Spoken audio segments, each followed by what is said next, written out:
ओम नमो भगवते वासुदेवाय।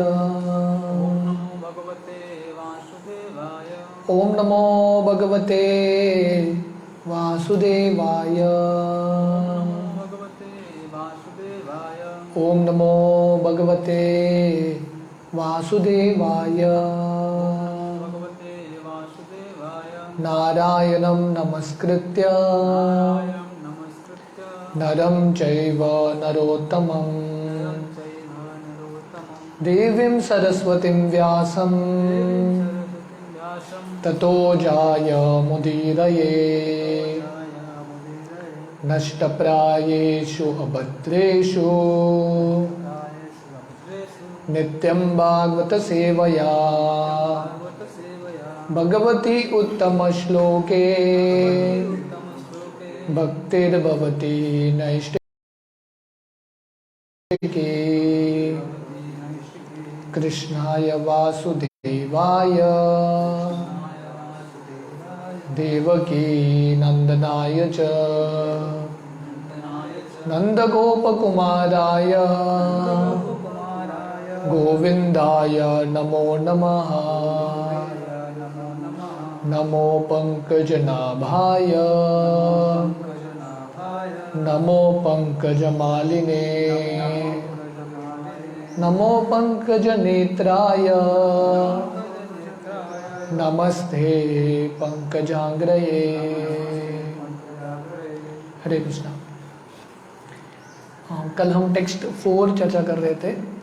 स्थितिर वैकुंठ विजय पोषणम तद अनुग्रह मनवंतराणि सद्धर्म ऊतय कर्म वासना। तो हम देख रहे थे कि ये 10वें अध्याय में सुखदेव गोस्वामी शुरू करते हैं भागवतम का 10 विषय का वर्णन करके, उसके बाद एक एक विषय का डिस्क्रिप्शन देते हैं, डेफिनेशन। तो यहाँ पे स्थितिर वैकुंठ विजय स्थानम, साउंड चला गया।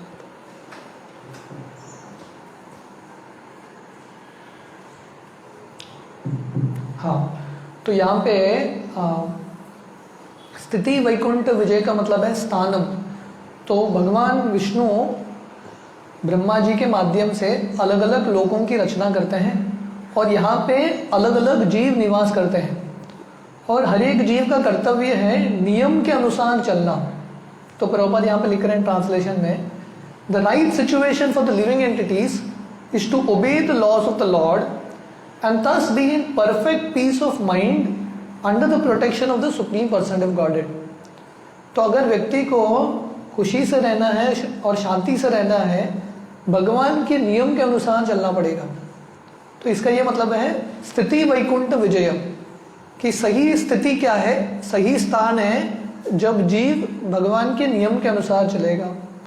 आगे पोषणम तद अनुग्रह, और भगवान अलग अलग जीवों का पोषण करते हैं, खासकर अपने भक्तों की रक्षा करते हैं। तद अनुग्रह, तो उनके कृपा से। तो उसका भी वर्णन है भागवतम में। मनवंतराणि सद्धर्म, मनु और मनु के जो अलग अलग राजा आते हैं उनके काल में, उनका कार्य है लोगों को दिशा दिखाना, सद्धर्म। एंड ऊतय कर्म वासना, The impetus for activity is the desire for fruitive work। तो हमारा जो अलग अलग प्रेरणा आता है, अलग अलग भावनाएं आती हैं हृदय में अलग अलग कार्य करने के लिए, वो कहाँ से आता है? कर्म वासना। क्योंकि हमने अलग अलग वासना अर्जित किया है, अलग अलग संस्कार अर्जित किया है, वो संस्कार हमको प्रेरणा देता है, हमको पुश कराता है एक डायरेक्शन में जाने के लिए। तो अगर किसी के हृदय में काम वासना है, काम का वासना है, तो वो कार्य भी काम वासना की तरह ही करेगा। किसी के अंदर क्रोध है, किसी के अंदर अहंकार है, रजोगुण है, तमोगुण है, गुणों के हिसाब से उसको प्रेरणा मिलेगा कार्य करने के लिए। तो ये भागवतम के बाकी अलग अलग विषय है। Purport, this material world is created, maintained for some time and again annihilated by the will of the Lord। तो ये सृष्टि का निर्माण होता है, उसका पालन पोषण होता है और थोड़े समय बाद फिर से इसका संहार होता है। The ingredients for creation and the subordinate creator Brahma are first created by lord Vishnu in his first and second incarnations. तो हम जानते हैं कि ये जो पहला सर्ग है, प्राइमरी क्रिएशन है, वो भगवान विष्णु से आता है, महाविष्णु से।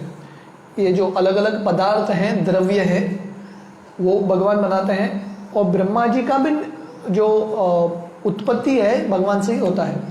महाविष्णु अलग अलग पदार्थ बनाते हैं और महाविष्णु से गर्भोदक्षाई विष्णु आते हैं और गर्भोदक्षाई विष्णु के नाभि से ब्रह्मा जी आते हैं। The first purusha incarnation is Mahavishnu and the second purusha incarnation is the Garbhodakashayi Vishnu from whom Brahma is created. तो हम जानते हैं कि 3 पुरुष अवतार है, महाविष्णु, गर्भोदक्षाई विष्णु और शिरोदक्षाई विष्णु। महाविष्णु से जो पहले पुरुष अवतार है उनसे अलग अलग पदार्थ आते हैं। द सेकेंड पुरुष इनकारनेशन, दूसरे पुरुष अवतार हैं गर्भोदक्षाई विष्णु, जिनके नाभि से ब्रह्मा जी आते हैं। The third purusha avatar is the Kshirodakashayi Vishnu who lives as the super soul of everything in the universe and maintains the creation generated by Brahma। और तीसरे पुरुष अवतार हैं शिरोदक्षाई विष्णु।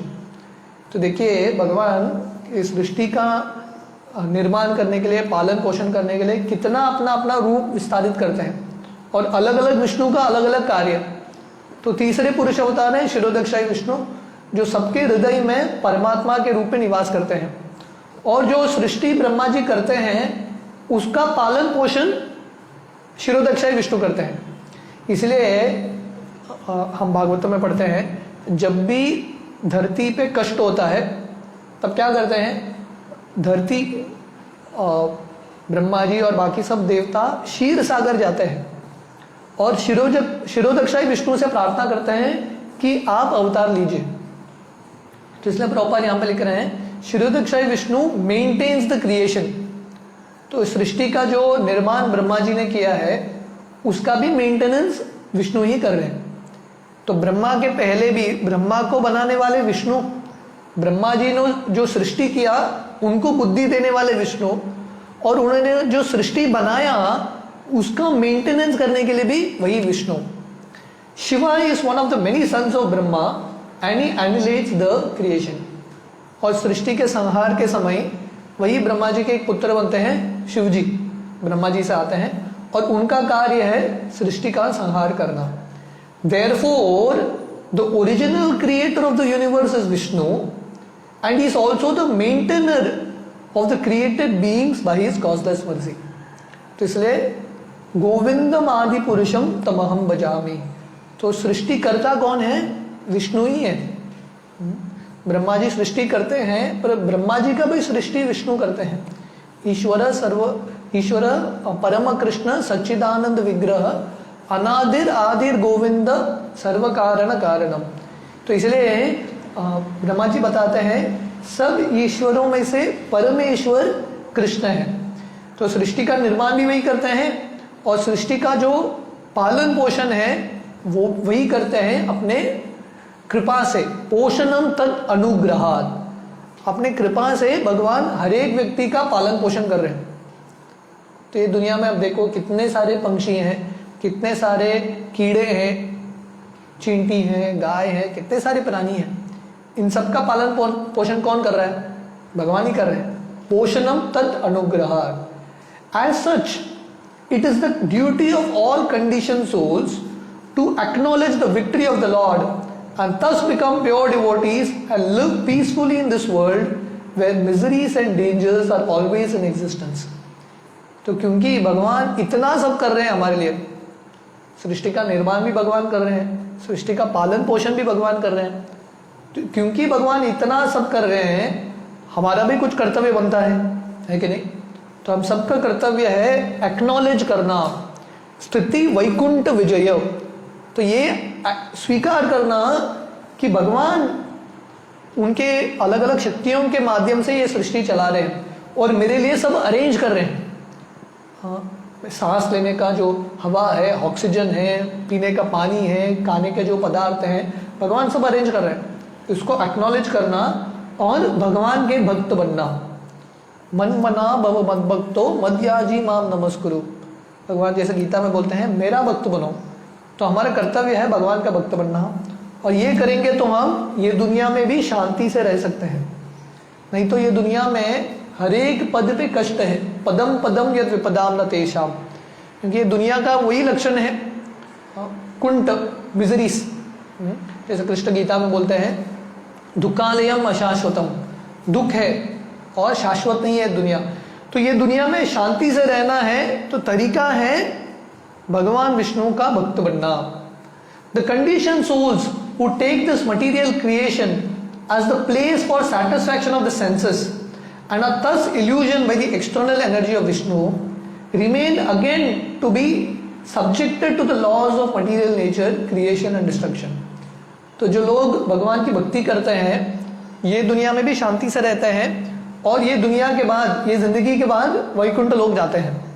पर जो लोग भगवान की भक्ति नहीं करते हैं और उनको लगता है ये सृष्टि का निर्माण हुआ है मेरे इंद्र तृप्ति के लिए, मेरे भोग के लिए, तो दो दृष्टिकोण है सृष्टि देखने का। एक दृष्टिकोण है ये देखना ये सृष्टि के निर्माण का एक ही हेतु है मेरा शुद्धिकरण, माई प्यूरिफिकेशन। मैं यहाँ पे आया हूँ मेरा हृदय का शुद्धिकरण प्राप्त करने के लिए। पर जो जिसको लगेगा इस सृष्टि का निर्माण हुआ है मेरे भोग के लिए, मेरे इंद्र तृप्ति के लिए, फॉर माई सेंस सेटिस्फैक्शन, ऐसा व्यक्ति को वापस आना पड़ेगा। पुनरपि जननम पुनरपि मरणम पुनरपि जनरे जठरे शयनम, उसको वापस आके फिर से जन्म लेना पड़ेगा। In the Bhagavad Gita it is said that beginning from the topmost planet of this universe down to the lowest planet Patal lok, all are destructible and the conditioned souls may travel in space either by good or bad work or by modern spacecraft, but they are sure to die everywhere, although the duration of life in different planets is different। तो भगवद गीता में वर्णन आता है शीने पुण्य मर्त्य लोकम विशंति।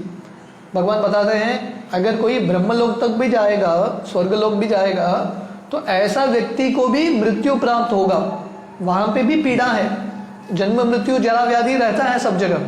तो इसलिए अपने कर्म के अनुसार हम अलग अलग लोकों में जाएंगे, या अलग अलग स्पेस क्राफ्ट लेके हम अलग अलग लोकों में जाएंगे। हर एक लोक पे मृत्यु है, आयु अलग अलग हो सकता है कि नहीं?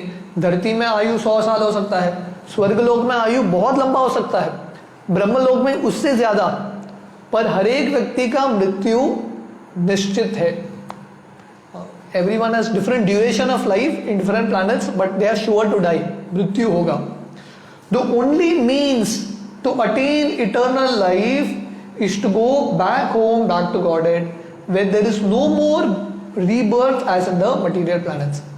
तो इसलिए बुद्धिमता है भगवत धाम जाना, वहां पे जन्म मृत्यु नहीं होता, वहां पे मृत्यु नहीं होता। इसलिए वो लोग जाएंगे तो फिर से हमको जन्म लेने की जरूरत नहीं पड़ेगा, नहीं तो बार बार जन्म लेना पड़ेगा। The condition souls being unaware of this very simple fact because of forgetting their relationship with the lord of Vaikuntha try to plan out a permanent life in this material world.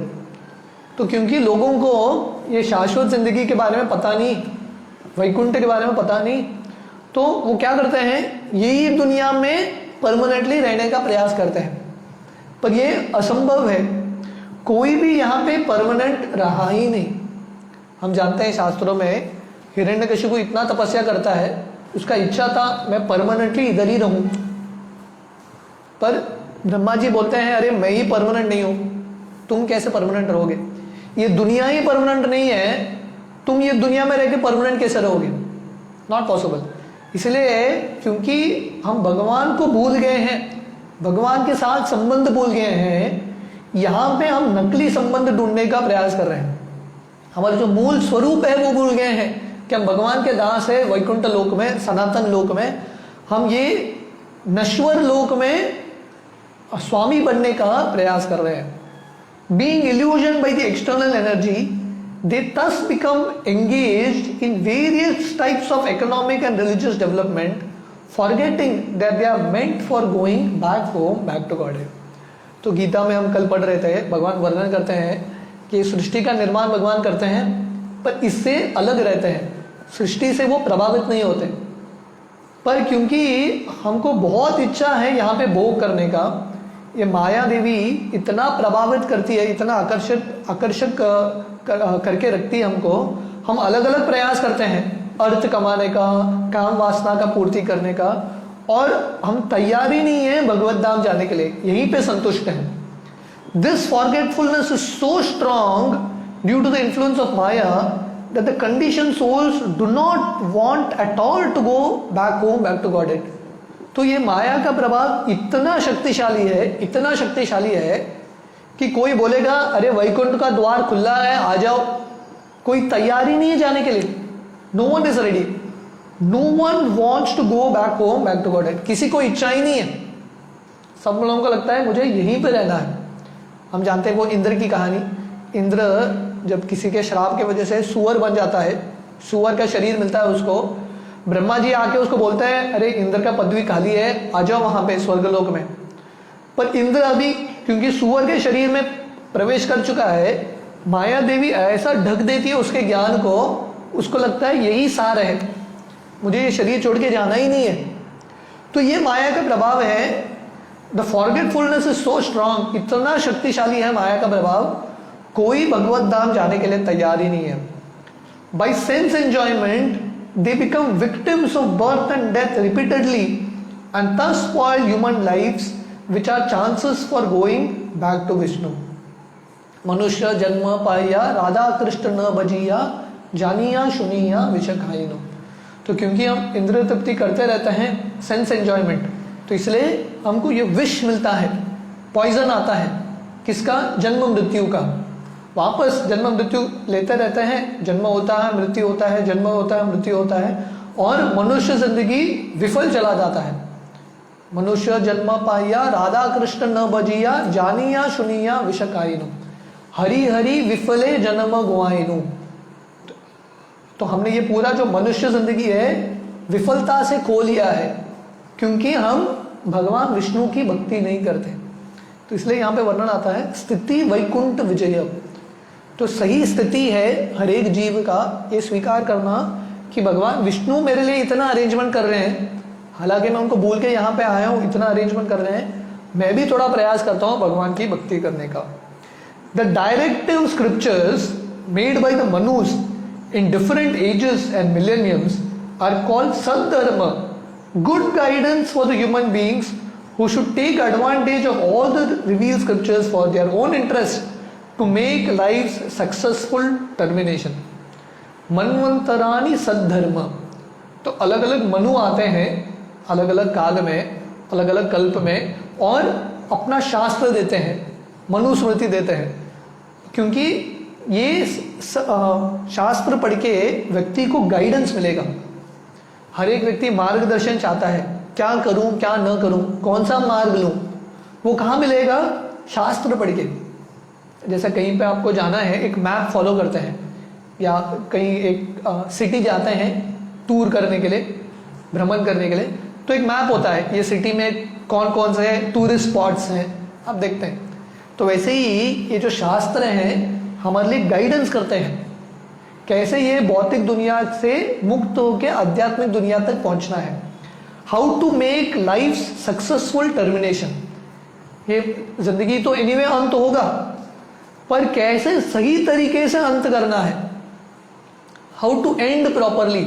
अंत काले च मामेव स्मरण मुक्त्वा कलेवरम, जैसे कृष्ण गीता में बोलते हैं अंत काल में उनका स्मरण करना है, अंते नारायण स्मृति। कैसा वो करना है वो शास्त्र वर्णन करते हैं। The creation is not false but it is a temporary manifestation just to give a chance for the condition souls to go back home, back to god. तो प्रभुपाद ने ये बहुत बार बताया है, बहुत सारे तात्पर्य में, गीता में, भागवतम में, कि ये सृष्टि मिथ्य नहीं है, पर ये सृष्टि टेम्पररी है, नश्वर है, और ये सृष्टि का हेतु एक ही है, हमारे इंद्रिय भोग के लिए नहीं, हम सबको अवसर देने के लिए भगवत धाम जाने का। तो दिस इज अनदर चांस। भगवान और एक एग्जाम दे रहे हैं हमको, ठीक है, और एक जन्म मिला है, चलेगा, तो और एक बार ट्राई करो मेरे पास वापस आने के लिए। The desire to go back to godhead and the functions performed in that direction form the right path of work. तो सद्धर्म, सही धर्म क्या है? पहला इच्छा होना, किसके लिए? भगवत धाम जाने के लिए। अगर इच्छा ही नहीं है भगवत धाम जाने के लिए, भगवान क्या मदद करेंगे? किसी को इच्छा ही नहीं है, क्या करेगा? व्यक्ति सो रहा है या सोने का नकल कर रहा है, दूसरा व्यक्ति आके वो बोलेगा उठो, इच्छा ही नहीं है तो कैसे उठने वाला है? पहला इच्छा होना चाहिए, the desire to go back to god. इसलिए ये सब शास्त्र और भक्त आके हमारी जिंदगी में ये इच्छा उठाते हैं। पहला तो इच्छा ही नहीं है भगवत धाम जाने के लिए, पर धीरे धीरे भक्त बताते हैं ये भौतिक दुनिया कैसा है, कितने कष्टों से भरा है, आध्यात्मिक दुनिया कितना आनंद का है। तो भक्तों को प्रेरणा देते हैं कि चलो आध्यात्मिक दुनिया, इच्छा उठता है। तो फर्स्ट इज द डिजायर, और दूसरा है कार्य। इच्छा आ गया तो अभी भगवत धाम जाने के लिए क्या क्या कार्य करना पड़ेगा, the functions to be performed. तो ये दोनों को, भगवत धाम जाने का इच्छा और भगवत धाम जाने के लिए जो भक्तिमय कार्य है, दोनों को सद्धर्म बोला जाता है, the right path of work. When such a regulative path is accepted, the Lord gives all protection to his devotees by his causeless mercy, while the non-devotees risk their own activities to bind themselves in a chain of fruitive reactions. तो जो लोग ये मार्ग का पालन करते हैं भगवत धाम जाने के लिए, भगवान ऐसे भक्तों को पूरा अनुग्रह करते हैं और पूरी तरह से रक्षा करते हैं। कौन्तेय प्रतिजानिहि न मे भक्त प्रणश्यति। तो भगवान बोलते हैं अर्जुन ये घोषणा करो कि मेरे भक्तों का नाश नहीं होगा। भगवान अभक्तों के बारे में बात नहीं करते। जिन लोगों ने भगवान का आश्रय लिया है उनका पर्सनल रिस्पॉन्सिबिलिटी भगवान लेते हैं, अनुग्रह, कॉजलेस मर्सी। जो भगवान के भक्त नहीं है उनका जिंदगी अपने ऊपर है। जैसा कोई बच्चा, बहुत छोटा बच्चा है, माता पिता पर निर्भर है, माता पिता ऐसे बच्चे का खास ध्यान रखते हैं क्योंकि पता है बच्चा पूरी तरह से मेरे पे निर्भर है। पर जो बच्चा बोलता है मैं अपना जिंदगी संभाल लूंगा, आप लोग इंटरफेयर मत करो मेरी जिंदगी में, माता पिता बोलते हैं ठीक है संभालो तुम्हारा जिंदगी। वैसे अभक्त भगवान को बोल रहे हैं भगवान आपको आने की जरूरत नहीं है, हम हमारा संभाल लेंगे। तो भगवान बोलते हैं ठीक है तुम्हारा जिंदगी तुम संभालो, कर्म के बंधन पे फंसते रहो। पर जो भगवान का भक्त बनेगा भगवान रक्षा करेंगे ऐसे भक्तों का। इसलिए शास्त्र में इतने सारे उदाहरण हैं, पांडवों का उदाहरण है, द्रौपदी का उदाहरण है, गजेंद्र का उदाहरण है। जो भगवान का आश्रय लेता है भगवान निश्चित रूप से आके ऐसे भक्तों को बचाते हैं। The word saddharma is significant in this connection. तो प्रभुपाद लिख रहे हैं ये जो शब्द है सद्धर्म, ये बहुत महत्वपूर्ण है। सद्धर्म और duty performed for going back to godhead and thus becoming his unalloyed devotee is the only pious activity. All others may pretend to be pious but actually they are not. तो ये बहुत महत्वपूर्ण स्टेटमेंट है। सद्धर्म का मतलब है सही धर्म। वो क्या है? भगवान का भक्ति, भगवत धाम जाने का जो मार्ग है, भगवान का अनन्य भक्त बनना, वही सद्धर्म है, वही पुण्य कार्य है। बाकी लोग प्रिटेंशन करेंगे, दिखावा करेंगे पुण्य कार्य का, धार्मिक रहने का, पर अगर कोई भगवान का भक्त नहीं है और बोल रहा है मैं धार्मिक हूं, ये कैसे संभव है? धार्मिक हो मतलब भगवान का भक्त होना चाहिए। अगर भगवान का भक्ति नहीं कर रहा है तो इसको धर्म बोलते ही नहीं है। It is for this reason only that the lord advises in the Bhagavad Gita that one give up all so called religious activities and completely engage in devotional service of the Lord to become free from all anxieties due to the dangerous life of material existence. इसलिए भगवान गीता में बोलते हैं सर्वधर्मान परित्यज्य, बाकी सब धर्मों को छोड़ो, ये धर्म का दिखावा मत करो। सही धर्म क्या है? मामेकम शरणम व्रज, पूरी तरीके से पूर्ण रूप से मेरा आश्रय लो, यही धर्म है। This is the only religion. जीवेर स्वरूपोई कृष्णेर नित्य दास, भगवान का दास बनना एक ही हमारा धर्म है। और ये एक ही मार्ग है जब हम, जिससे हम हमारे कष्टों से मुक्त हो सकते हैं। सर्वधर्मान परित्यज्य मामेकम शरणम व्रज अहम त्वाम सर्व पापेभ्यो मोक्षयिष्यामि मा शुचः। भगवान वचन देते हैं ऐसा जो मेरा आश्रय लेता है, अहम त्वाम सर्व पापेभ्यो, आपका जितना भी पाप है उसको मैं हर लूंगा। इसलिए भगवान का नाम है हरि। भक्तों की जिंदगी में जो पाप है, कष्ट है और जो पीड़ा है और जो भय है, ये भौतिक संसार का, ये डरावना संसार का भगवान निकाल देते हैं। To work situated in saddharma is the right direction of life. तो प्रभुपाद बहुत लंबा समय तक प्रभुपाद ये शब्द सद्धर्म पे लिख रहे हैं। तो सद्धर्म के अनुसार जीना, भगवान के भक्ति के अनुसार जीना जिंदगी का लक्ष्य है। Once aim of life should be to go back home, back to godhead, and not be subjected to repeated births and deaths in the material world by getting good or bad bodies for temporary existence। तो हमारी जिंदगी का लक्ष्य क्या है? जिंदगी का लक्ष्य है भगवत धाम जाना। That is the aim of life। ये दुनिया में रहना और ये दुनिया में वापस जन्म लेते रहना, ये बुद्धिमत्ता नहीं है। अच्छा कार्य करो, अच्छा जन्म मिलेगा, बुरा कार्य करो, बुरा जन्म मिलेगा। इसमें क्यों फंसता है? तो हमको बुद्धिमत्ता से ये भौतिक दुनिया से निकल के शाश्वत जिंदगी भगवत धाम जाना है। Herein lies the intelligence of human being and one should desire the activities of life in that way। तो ये बुद्धिमत्ता है। अगर मनुष्य बुद्धिमान है, अपने आप को बुद्धिमान मानता है मनुष्य, तो बुद्धिमत्ता है सद्धर्म का पालन करना। नहीं तो पशु की तरह जिएंगे। आहार निद्रा भय मैथुनम च सामान्यतः पशुभिर नराना धर्मो ही तेषाम अधिको विशेषो धर्मेन हीन पशुभि समान। सो धर्म के अनुसार जिंदगी जीना चाहिए मनुष्य को। और जिंदगी धर्म क्या है? भगवान की भक्ति। भगवान यहाँ पे बता रहे हैं सद्धर्म सर्वधर्मान परित्यज्य, one should desire the activities of life in that way. So goal को सामने रखते हुए इच्छा करना है, कार्य करना है कि नहीं? गोल क्या है? गोल है भगवत धाम जाना।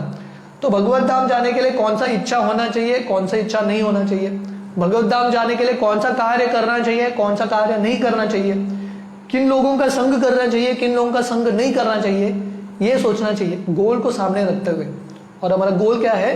भगवत धाम। तो टेक्स्ट 5 से हम कल सुबह कंटिन्यू करेंगे। हरे कृष्णा।